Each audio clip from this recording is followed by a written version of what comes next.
I'm trying to challenge myself. 2026 is the year of pushing the boundaries.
Alright, you guys, I just got back from the gym. If you can't tell, I'm very sweaty. I tried to pick a shady spot, so I was a little bit more secluded. I'm like looking around me, making sure no one's watching me right now. Hopefully the wind isn't too bad. But I'm trying to challenge myself. Like I said in my other video, which I'll link up here or up here, wherever it lands. But I'm trying to challenge myself by filming not in my house. So here I am, out in the common area, I guess you could call it. But yeah, today I challenged myself in the gym by pushing myself to do more than I usually do. On the stair stepper, usually my maximum is 80, but today I pushed it up to 90 and that was my maximum. Not only that, but on the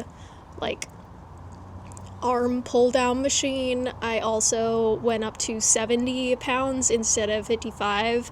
55 is definitely still my comfort zone, and I don't want to push it too much whenever it comes to lifting weights.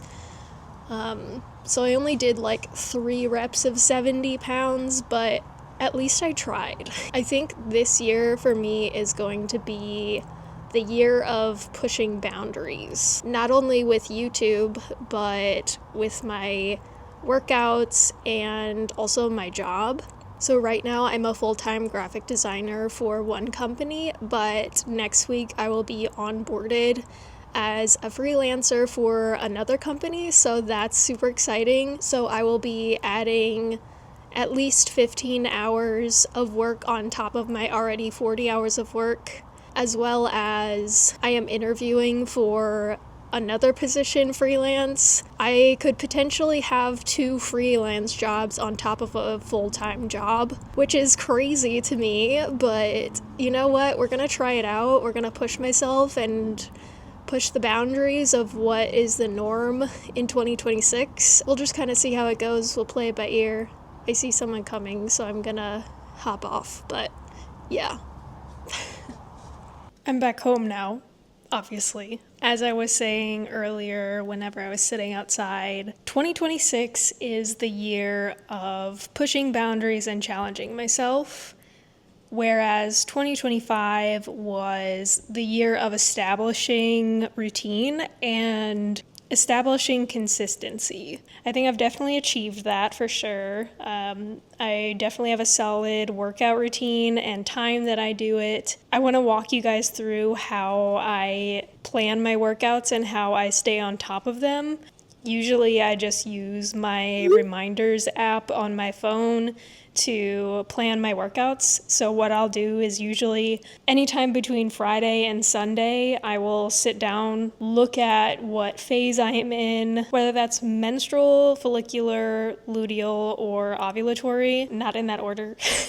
I will take a look at where I'm at in my cycle, and based off of my energy levels and what I should probably feel like during those times, I will schedule whatever my workouts are. So I'm going to put it on the screen here what a typical week would look like. So whenever it comes to follicular phase, usually that's kind of like higher energy things, like getting back into the swing of things after menstrual. Follicular is the internal spring, so that is kind of, like I said, getting back into a workout routine. Nothing crazy yet, but like jogging, stair stepper, cycling, things like that. Menstrual is whenever things slow down. That's the internal winter.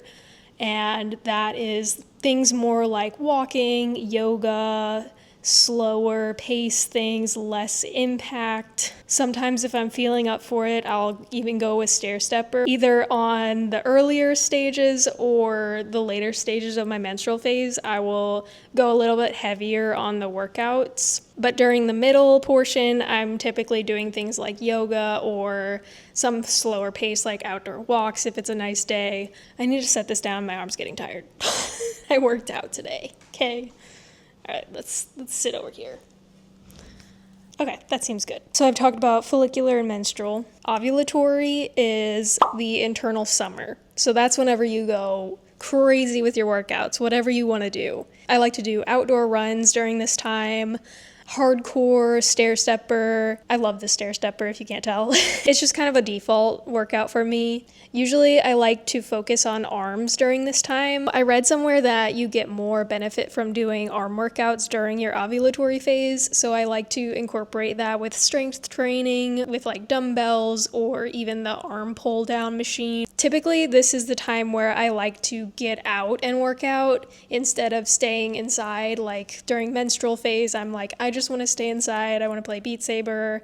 I want to just walk around my living room. Like I will literally do that if I don't feel like going outside, if it's rainy and cold, like it's been lately.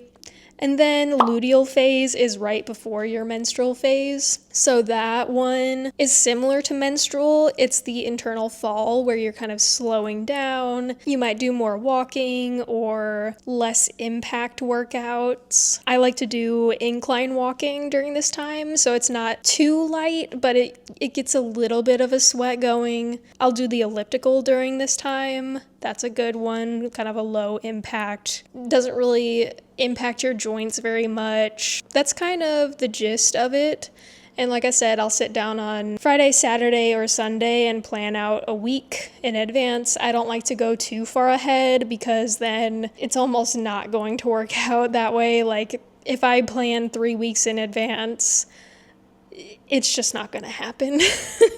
So I like to do it 1 week at a time, 1 week chunks, and I like to stay flexible with myself. So if I have Beat Saber, for instance, saved for Wednesday, and I really feel like going outside for a walk that day, I'm going to do whatever I feel like doing versus I don't feel like doing that workout today, so I'm just not going to work out. That is not at all what I would want to do. But yeah, that's kind of how I achieved my 75% for the 2025 goals. Like I said, I listen to my body. I like to challenge myself, but I don't push myself to do a workout that I'm not going to enjoy.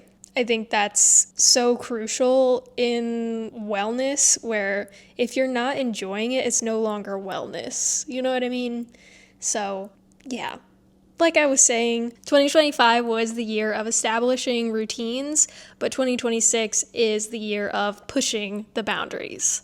So I'm excited to get started, and I hope you join me.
you.